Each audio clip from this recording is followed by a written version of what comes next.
Hi, my name is Kat Germain. I described what I look like during the panel, so I'm not going to do it again here. The work for this research project occurred on the unceded territories of the Mi'kmaq people, and the treaties here are all peace and friendship treaties. I am currently in Kjipuktuk, also known as Halifax, and I am extremely grateful to be working here and safely hanging out on these lands, by these waters, and under these skies. The project is called Visual Translation and the Amazing Broken Telephone Kaleidoscope to allude to the very visual world of the deaf community and the very audio world of the blind communities, and to indicate a sort of fracturing or reinvention between an original work going through the eyes, ears, and brains of the interpreter and the way the receiver of the interpretation takes it in and understands it. The research work is about inclusion using audio description and a subcategory called visual translation. If you're not familiar with what these are, they're an inclusive practice and an accessibility services originally developed for blind and partially sighted or low vision communities, though it is used by a large number of other communities. Completely boiled down to its roots, audio description is the verbal description of visual things, and the intent is usually to be as neutral as possible. Visual translation falls under that umbrella, but is usually used for visual arts or silent works. It is necessarily a little more creative and or editorial, since the translation may be the only access a listener has to the original work, which brings me to the big question that led me here. If a description is the only access someone has to an artwork, and that description is a bit creative to help give meaning and context, does the description become its own work of art? This concept, of course, would be highly offensive to many creators of original works of art, but so much art is inspired by other works of art. And so in my mind, the question remains, and I have not answered it with this research, but I'm still thinking about it. Along these lines, I've been thinking about the aesthetics of inclusivity practices. And as describers, we're taught to just fade into the woodwork of a show or artwork. And most of the time, that's completely relevant, and standards are important as a jump off point in understanding the way people process information and retain information. But when we're describing works of art, live performance, film, photograph, sculpture, signed music, there can be many access points and ways of thinking about it and inroads and to make meaning engaging with the piece. During the panel, the artist who created the signed music piece mentioned his concern about sound overtaking the signing and people defaulting to the auditory when the sign language or signed music isn't understood. I thought hard about this and in which order to present things. So because this is an exploration about an accessibility practice and its effectiveness, I've decided to offer the audio first without the signed music piece, then the two together. For brevity, I have not included the full intros for both versions. Thank you so much to the Blackwood Gallery for making all of this possible and for allowing additional provisions to have an inclusive panel and presentation as possible. And of course, thank you to Dr. Jody Cripps for allowing me to use his work, Jessica Watkin for her expertise, and David Stinson for his work with me while I overthought literally everything. The panelists described themselves during the discussion. The ASL interpreters offered the following descriptions of themselves. Carmel Cachero is a woman of Filipino descent with long black hair sitting in front of a solid black background. She wears a dark teal sweater with a navy blue scarf wrapped around her neck. She has small hoop silver earrings and is wearing headphones. Rogue Benjamin is a non-binary femme-presenting person. They have black hair tied up in a bun, green eyes, and white skin. They wear a black shirt, silver leaf earrings, and mauve lipstick. Behind them, the background is split, a white wall on the left and a navy blue curtain on the right. And here is the work, followed by the panel, visual translation, and the amazing broken telephone kaleidoscope. This 2-minute, 11-second signed music video called Rain features Jody Cripps, filmed from the waist up. Jody is a white man, middle-aged, and about average weight. He has short dark hair and wears a black t-shirt and pants. The visuals of the film are not quite crisp, and the colors are dulled or green-tinged. He is outside, sometimes in front of a tree line. At other times he is perhaps on a beach, with no visible water and the tree line in the distance. Jody plays with layering, replicating and mirroring his own image, performing different signs or gestures in groups of 1, 2, 3, 4, or occasionally 9. Most of the time, a single image is framed in the center of the screen.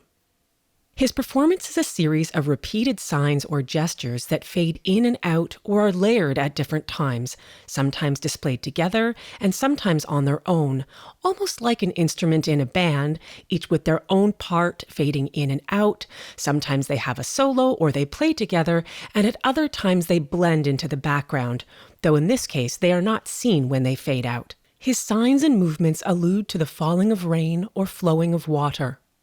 Hands drop one after the other from above like raindrops. They express the trickle of a current, the rippling of waves, or the roar of surging waters. His signs are mostly in front of his torso or face, or just above or to the side, and his elbows are usually bent. Because of the speed, complexity, and layering of visuals, I will use a brief cue word or two to indicate the sign or gesture. Here are the cue words and brief descriptions in order of appearance. Checking. Jody stands with his face tilted up towards the sky. His hands are on either side of him, palms up, as if checking to see if it's raining. Beat. Throughout the piece, Jody lays down a beat.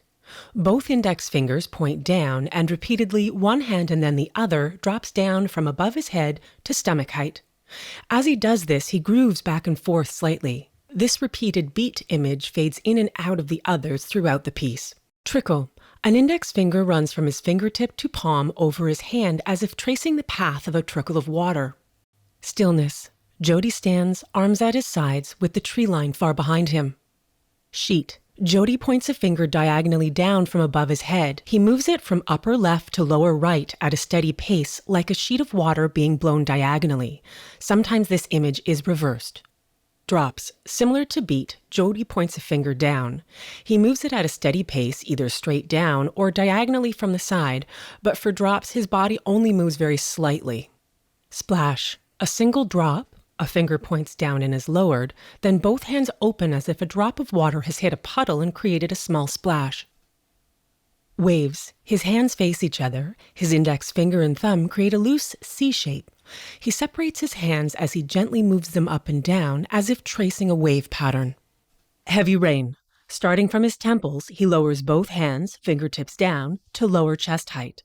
Both hands are lowered at the same time as if his fingers were raindrops falling in a straight line. Crashing. Similar to heavy rain, but the action is faster and his hands are lowered one then the other. His cheeks are slightly puffed out as he blows out air. Rumble. Similar to the crashing action, rumble is lower and faster, one hand after the other, as if quickly slamming down his fingers on piano keys. His brows are furrowed and mouth slightly open in a frown. Vibration. Jody's hands are in front of his chest, palms down, elbows bent. As he quickly moves his hands horizontally away from each other, they vibrate slightly as if the rain is slowing down. Face. Jody runs his fingertips on his face as if rain or tears are falling down it. Sometimes he taps his fingertips rapidly on his cheeks. Arms. With a grimace, Jody taps his fingers rapidly on one forearm or the other, as if rain is teeming down on his arms. Stream. Hands in the shape of O move from his chest out away from it as if indicating two streams of water. His cheeks are slightly puffed as he blows out air. Current. Similar to waves, however, his whole hand gestures the up and down movement of a wave. His hands stay in front of his body. Black screen with white writing. Rain for rain. Checking. Checking. Beat. Beat. Beat. Trickle. Stillness. Beat. Beat. Beat. Beat. Trickle. Drops. Beat. Beat. Sheet. Beat. Trickle. Splash. Waves. Beat. Trickle. Beat. Waves. Waves. Beat. Sheet. Splash. Trickle. Splash. Sheet. Waves. Trickle. Beat. Trickle. Drops. Beat. Trickle. Drops. Beat. Trickle. Beat. Drops. Beat. Trickle. Heavy rain. Heavy rain. Heavy rain. Beat. Crashing. Beat. Drops. Beat. Waves. Rumble. Crashing. Heavy rain. Waves. Rumble. Vibration. Beat. Vibration. Rumble. Vibration. beat, rumble, vibration, rumble, vibration, rumble, vibration, beat, beat, rumble, vibration, beat, beat, beat, rumble, rumble, vibration, vibration, beat, beat, beat, vibration, rumble, vibration, rumble, beat, beat, beat, vibration, rumble, stream, rumble, rumble, rumble, face, rumble, face, rumble, rumble, trickle, trickle, arms, vibration, trickle, arms, rumble, arms, rumble, arms, rumble, arms, beat, beat, beat, vibration, drop, face, beat, beat, beat, rumble, stream, beat, rumble, stream, drops, drops, drops, beat, beat, trickle, beat, drops, drops, drops, current, waves, trickle, current, beat, checking, splash, waves, checking, blackness. Credits directed by J.B. Bagoo, produced by Jody Cripps, Janice Cripps, and J.B. Bagoo. Music signed by Jody Cripps, filmed by Janice Cripps, video edited by J.B. Bagoo. Copyright 2017 Cripps. Cripps and Bagoo production. Black screen with white writing. Rain for rain. Checking. Checking. Beat. Beat. Beat. Trickle. Stillness. Beat. Beat. Beat. Beat. Trickle. Drops. Drops. Beat. Beat. Sheet. Beat. Trickle. Beat. Splash. Beat. Waves. Beat. Trickle. Beat. Beat. Waves. Trickle. Waves. Beat. Beat. Sheet. Splash. Beat. Trickle. Splash. Sheet. Waves. Trickle. Beat. Beat. Trickle. Drops. Drops. Drops. Drops. Beat. Drops. Drops. Trickle. Drops. Drops. Drops. Beat. Beat. Trickle. Beat. Beat. Beat. Beat. Drops. Beat. Trickle. Heavy rain. Beat. Heavy rain. Beat. Heavy rain. Beat. Crashing. Beat. Beat. Drops. Beat. Beat. Waves. Waves. Rumble. Rumble. Crashing. Crashing. Heavy rain. Drops. Waves. Rumble. Vibration. Rumble. Vibration. Beat. Vibration. Rumble. Rumble. Vibration. Beat. Beat. Rumble. Vibration. Rumble. Vibration. Rumble. Vibration. Beat. Beat. Rumble. Vibration. Beat. Beat. Beat. Rumble. Rumble. Vibration. Vibration. Beat. Beat. Beat. Vibration. Rumble. Vibration. Rumble. Beat. Beat. Beat. Vibration. Rumble. Stream. Rumble. Rumble. Rumble. Face. Rumble. Face. Rumble. Rumble. Trickle. Trickle. Arms. Vibration. Trickle. Arms. Rumble. Arms. Rumble. Arms. Rumble. Arms. Beat. Beat. Beat. Vibration. Drop. Face. Beat. Beat. Beat. Rumble. Stream. Beat. Rumble. Stream. Drops. Drops. Drops. Beat. Beat. Trickle. Beat. Drops. Drops. Drops. Current. Waves. Trickle. Current. Beat. Checking. Splash. Waves. Checking. Blackness. Credits directed by J.B. Bagoo, produced by Jody Cripps, Janice Cripps, and J.B. Bagoo. Music signed by Jody Cripps, filmed by Janice Cripps, video edited by J.B. Bagoo. Copyright 2017 Cripps. Cripps and Bagoo production. So my name is Kat Germain. I am an audio describer. I am a white woman. Generally speaking, most people think I'm in my 30s, late 30s. I've got long, dark hair. My cheeks are usually kind of red. I'm wearing some gold earrings and a moss green top. I'm in my living room with a large number of a mosaic of picture frames on my wall. And I have no perceivable disabilities. This is Jessica speaking. Hi, everyone. My name is Jessica Watkin. I use she, her, they, them pronouns. Any pronouns offered with respect and love are totally cool with me. I am a PhD candidate at the Center for Drama, Theatre and Performance Studies at the University of Toronto, which basically means I spend my days researching disabled folks and writing about disabled folks. And I taught my first university class yesterday, which is very exciting. And it went really well, which is exciting.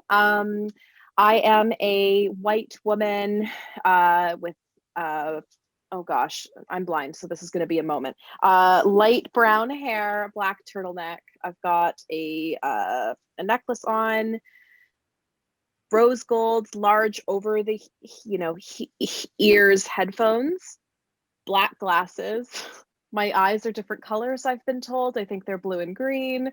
And I'm sitting in my office, which has a big whiteboard behind me and a bookshelf behind me as well. And I think that's me. I guess I should also say that I've been working with Kat for a little while. I'm blind. That's the big thing. I'm blind, and I am an audio describing consultant, so a blind community consultant, and have been for 5 years working with Kat. And I also am a disability dramaturge and all kinds of different roles and hats when I do art. And that is the end of my thought. That's me. Hi, everyone. My name is Jody Cripps. I am deaf, and you saw my video just now, so that was pretty clear. Describing what I'm wearing. This is the first time I'm actually doing it, so I'm wearing a jacket with a sweater underneath that is blue. I've also light green shirt underneath collared that has one button undone. I'm white. Sorry, it's brown and white. I'm a white man and I have a white background. Nothing else in the background. It's plain. I'm here in my office right now. And I'm at Clemson College, and I teach ASL at the program in the linguistics department at the university. And I've been here for 3 years, and I teach, and before I taught in other places as well. Anyways, that's me, and so I've been here for 3 years. My name is David Stinson, he, him. I am the audio engineer mixer on this project. I've been working with Kat on and off. Oh, I don't know, for quite a while. We're not going to mention time. I am a biracial man in my early 50s. I'm wearing a dark shirt with stripes on it. It's a button-up shirt. I wear black glasses. And I am sitting basically in my kitchen with kind of a gray wall behind me, which has a reflection of the Toronto skyline, which I just realized is coming out over my shoulder. And that's me. Thanks. Great, thank you, David. Let me think. So if it's possible for everybody to, I'm about to ask everybody to say their name before they speak and then forget to do it myself. I apologize for that. This is Kat speaking. This is to help anybody just identify exactly who's speaking at each time, particularly with the way that the sound works with Zoom can be a little bit more difficult to identify voices. I would also like to mention that the voice for Jody is spoken through an interpreter. I don't believe that was said, just in case that was unclear. And then when we are finished our thought, to sort of say thank you, or that's it for now, or something to indicate that we're done for people who are not accessing things visually, excuse me, that there is an audio indication that somebody is welcome to jump in. So that was basically the idea of that piece. It started at the Canadian Association for Theatre Researchers. And the complexity of describing signed music and delivering it in a way that is meaningful and honors the original work became quite a challenge with this piece in particular. For one, it's completely silent. Excuse me. For like audio silence. And so how does that get described? It's also very fast paced. How does that get described for people who are not accessing things visually or not accessing them in the same way, or need additional assistance to make meaning of that piece? So Jessica, maybe I will just start with you. How did that land for you? Lack of a better way to put it. That's the end of my thought. This is Jessica speaking. Thank you, Kat. This is the first time I think I've seen this piece all the way through. I've heard about it for a while from different folks, and I'm familiar with the technique that you used, Kat, because we've talked about it a lot, where we talk about cueing words and the descriptions beforehand. And I personally really love that, because I would rather experience the momentum of the moment during the performance as opposed to try and listen to all of the descriptions as it goes. So I can understand why that was chosen. And I found the piece, even so, the big thing that happens with me with cueing words is I forget what the heck they mean. Because that's the biggest part of being a blind person, is memorizing everything.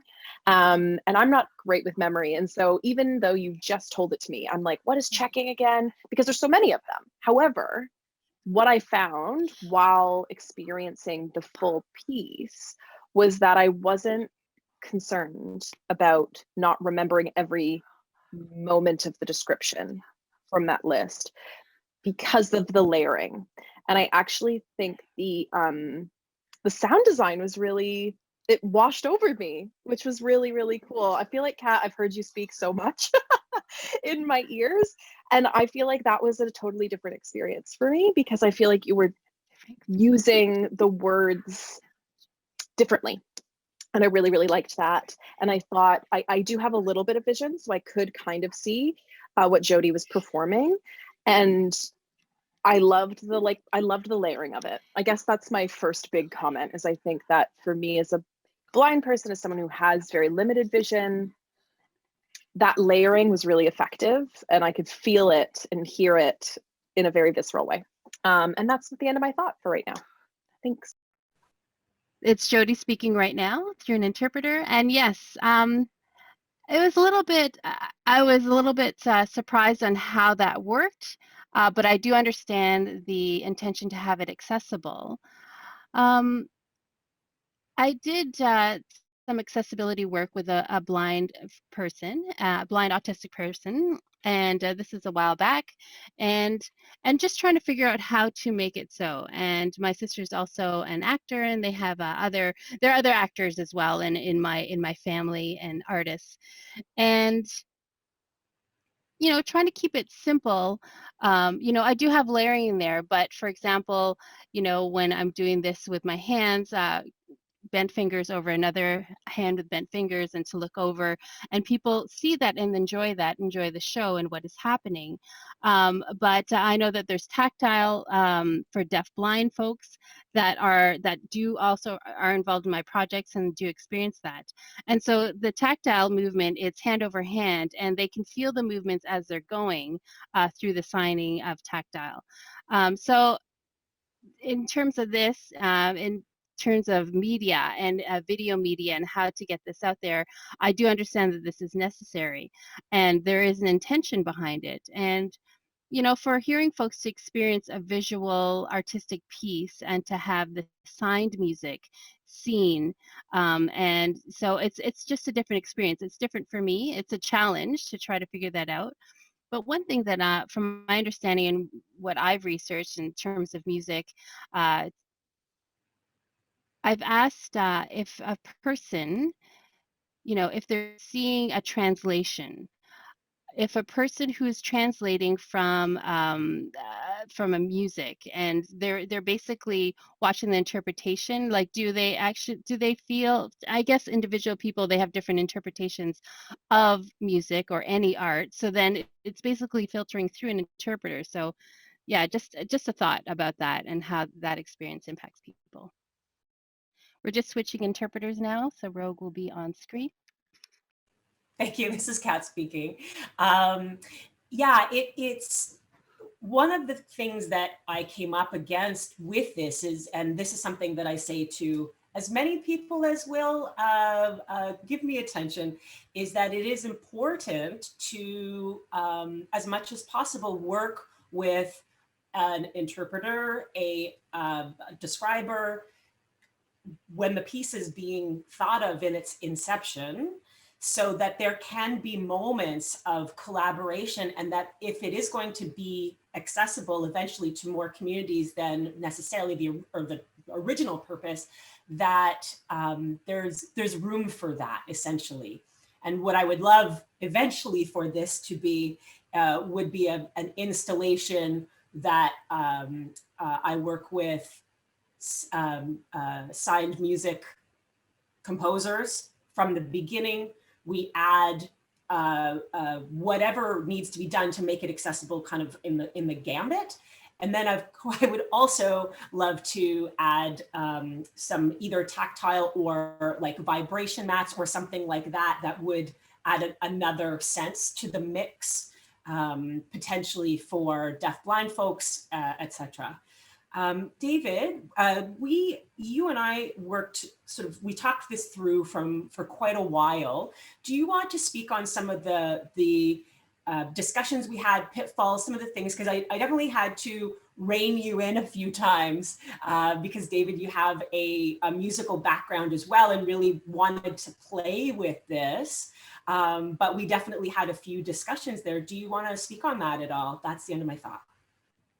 Thank you, Kat. This is David speaking. Yeah, I would love to. I mean, this was such a great an artistic challenge, but also a challenge of looking at DV as a obviously it's always a collaborative process, but also just going further kind of into for lack of a better word, of kind of the emotionality of a subject. I mean, strictly DV, you just want to describe what is on the screen and not put any spin on it. However, we're dealing with a tone poem, with music, with the emotionality of this, of the experience of rain. So yeah, initially I had literally a plethora of ideas to kind of throw at this, and then Kat very wisely kind of pulled me back. So we kind of found this, what I think is a very successful kind of middle point. Is the piece as finished as I'd like it to be? No, there's a couple more days that I'd like to spend on it. But it became an interesting question. I mean, there's all kinds of things we can do in the sound field. Now, for you guys just heard that was in mono. Actually, if you hear it in stereo, it actually is quite different. The beats are panning back and forth. So are drips. Things like rumble are actually are more reverberant than some of the other stuff. There's little things like that. If I had all the time in the world, and not to take it too far out of the experience, and I'm just talking about the process here. I'm going to shut up in a second, I promise.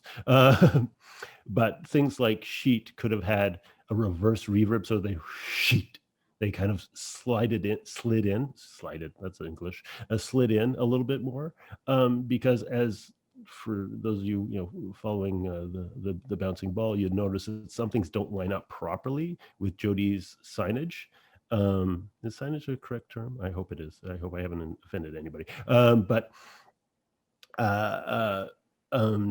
in order to do that, I mean, it's partially trying to keep it musical and trying to keep to Jodi's timing and the experience of it, and still keep it from a sonic standpoint, keep it cohesive. Because I'm obviously always tied to Jodi's edit and to the edit and the emotion and the tone of the piece, but you're also trying to make it work sonically unto itself. This is Kat speaking. Thank you, David. One of the things that David had suggested at one point is to actually add the sound of a drop or the sound of, running water. And I felt that encroached, even though I felt that it would still honor the piece, we were getting now too far into the creative zone. And that without having a lot of discussions with the artists, that was then going too creative and too, air quotes, against audio description, or the description at its roots. Anyway, so I sort of started going bigger and bigger of what are the possibilities if there was this collaboration between a group of people, what that could be done to that. But Jodi, how would you have felt, and I'll come to you after Jess, if we started adding more musical elements as opposed to it just being words, Would that be going too far into its own thing, into creation, and too far away from what would be closest to description, even if it would potentially add meaning to it? Do you have any thoughts on that? That's the end of my question.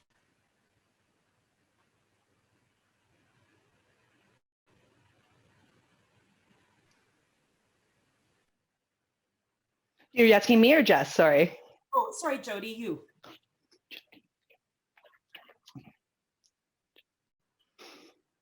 So this is Jody speaking right now. As I was looking at it, as soon as I sort of envisioned that was, not what I had in mind, it felt almost something like a competition as I sort of saw the words there. Because there's something also when it comes to the sound can often overtake the signing.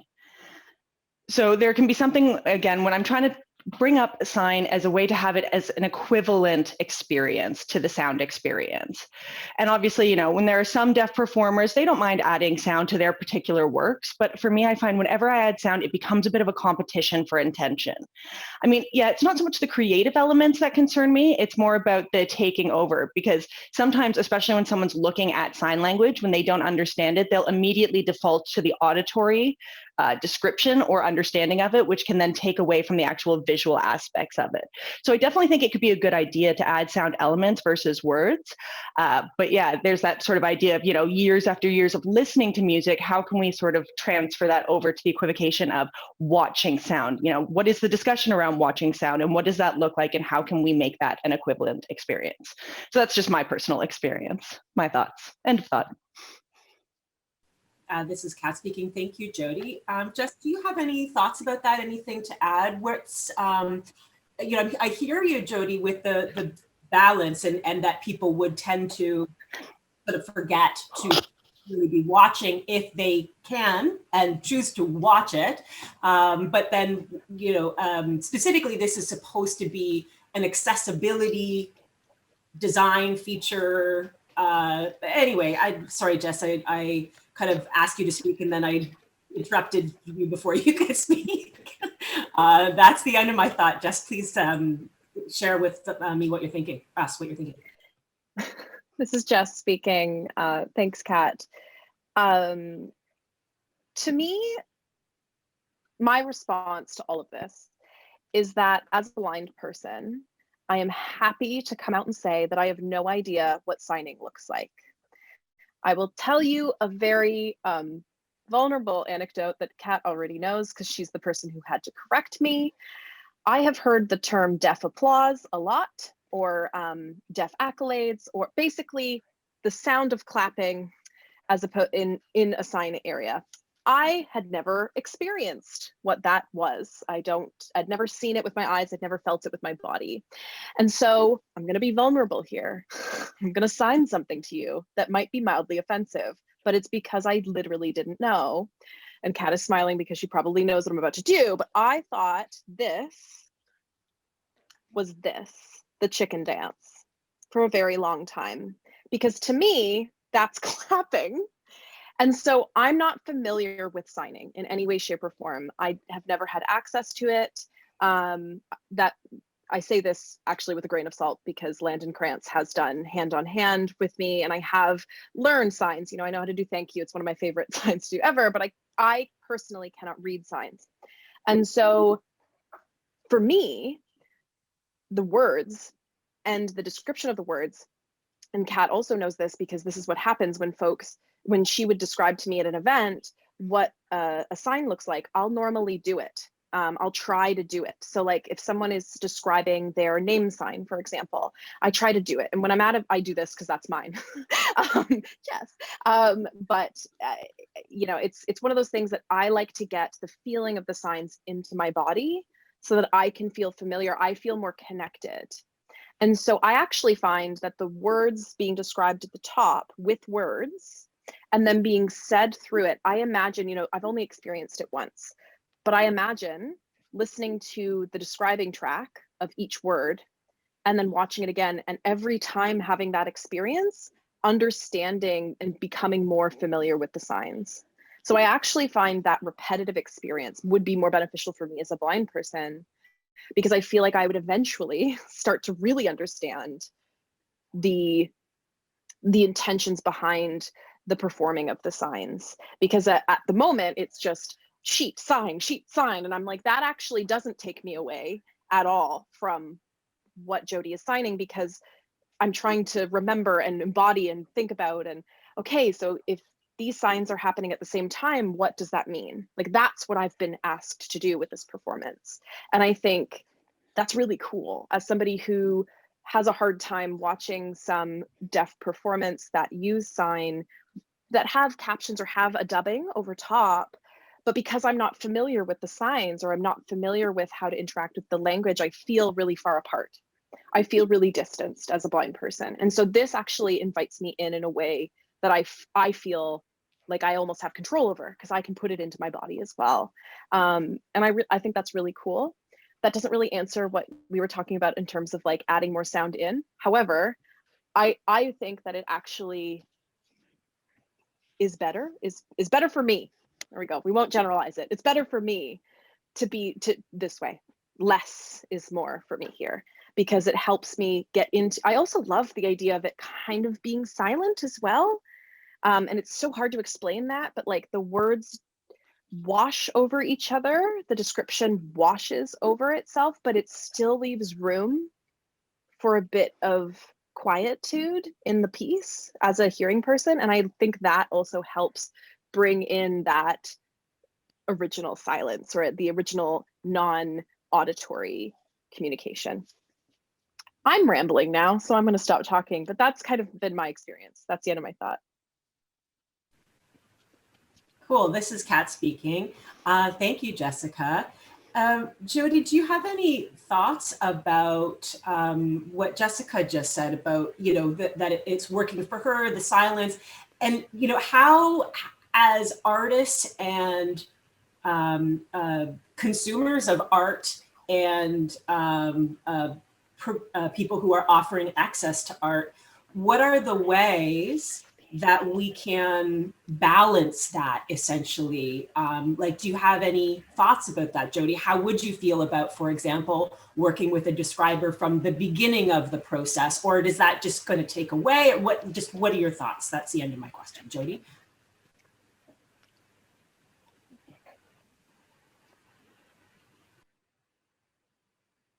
So this is Jody speaking.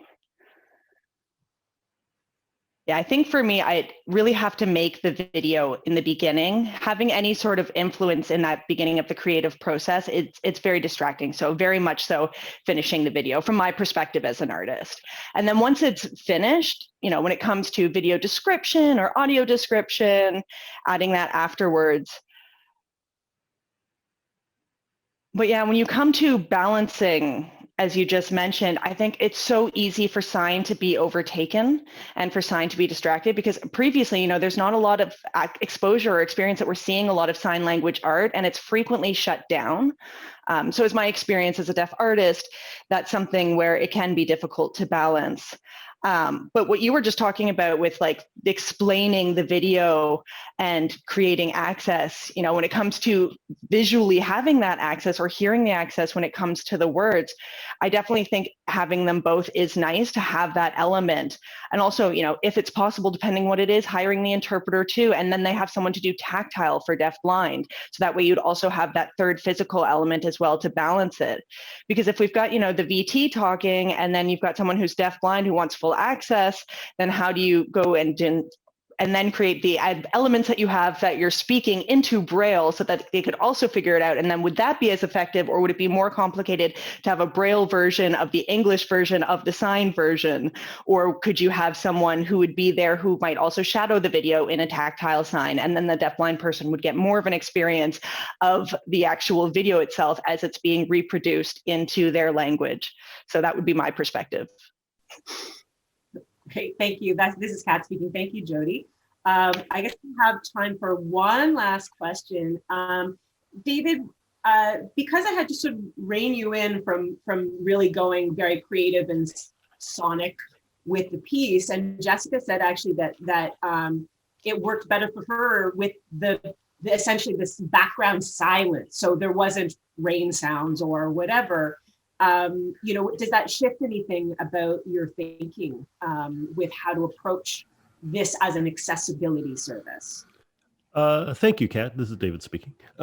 Actually, yeah, it really does. Both Jessica and Jody's thoughts and opinions actually have colored and certainly given me lots to think about. Again, if we had all the time in the world, then there's all kinds of things that I would think it's okay. Well, let's try this, let's try that. But the idea, again, to loop back to what Jessica said about having the silence, the stillness within it, I think also is very. I think it's very indicative and fair, and I think it picks up on some of Jody's performance, and I think it's very true to Jody's performance. I hope, and therefore, I think it just shows that we were on the right path, frankly. That where we ended up is close to where it does need to be for this kind of work, for this particular piece, at least an example. I mean, the thought of course, down the road of all kinds of other things,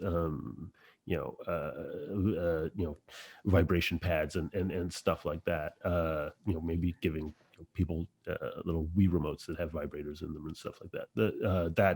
That stuff I think really could go with a piece like this, with Rumble and stuff like that, for others.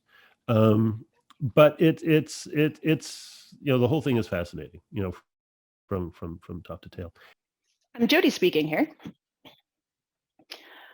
So one thing I'd want to say when it comes to honoring the video and the art that we did, really it is a team, right? And it is the teamwork. There was one person who had done all the editing of the work as well, the video editing itself. The interpreter missed the name, but I personally did work with a lot of the filming aspects of it. But when I'm working with that sort of creative aspect, I'm working with sort of sign notes as well too. And so to sort of explain what sign notes would be, so for example, little indications or cues that I will give myself, for example, this little hand gesture or my index finger moving across. And that gives me time to sort of play with the different hand gestures that I'm working, or the sort of rhythm or rhyme. Do I want to put these hand gestures in, sets of 3, or do I want to do stuff? And then when I'm filming it, there's what I'm playing with live as I record it. And then of course what my editor does afterwards. And so they play with the music and with the notes as well too, in that sort of way. So really very specifically, I think that when it comes to the storytelling aspects of it, yes, I was involved with it, but it was very much a team process of also my editor as well too, because if they weren't involved, I don't think it would be necessarily as effective as it was. And so when you also talk about, honoring the work, I definitely think it's, again, not just my work, but it's very nice that it's been a team effort. And I hope that we're able to do more partnerships with things like this and create better connections to have better access with videos like this and art forms like this. It's something I'm really looking forward to.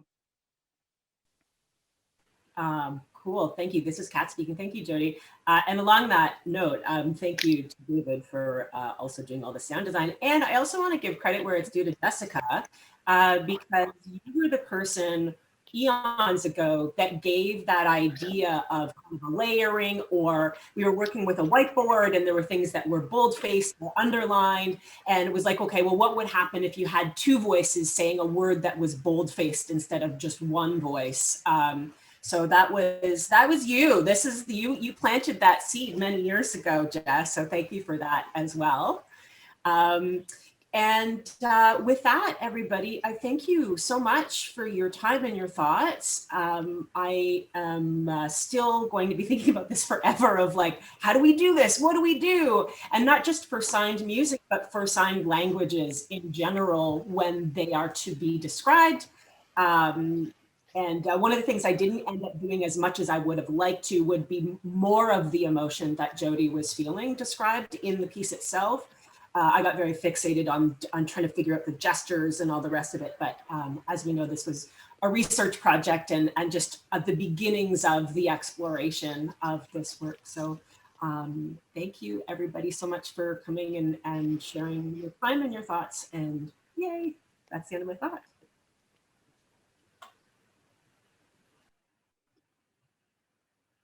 Thank you so much. Thank you. Thanks so much, everyone.